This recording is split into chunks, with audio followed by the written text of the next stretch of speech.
G20।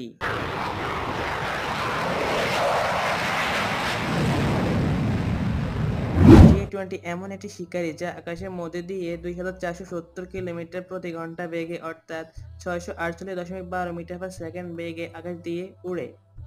চীনের এই ভয়ঙ্কর ফাইটার জেটকে 2011 সালের জানুয়ারি মাসের 11 তারিখে চেংডুর এয়ারপোর্টে প্রথম উড়তে দেখা যায়। এই ফাইটার জেটটিতে আগে রাশিয়ার তৈরি স্যাটিন AL-31F ইঞ্জিন ব্যবহার করা হতো, কিন্তু এখন চীন নিজের তৈরি উন্নত মানের WS-10C এবং WS-15 ইঞ্জিন ব্যবহার করে।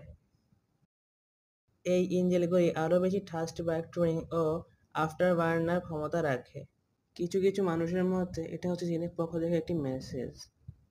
আপনার কি মনে হয় কমেন্ট করে অবশ্যই জানান।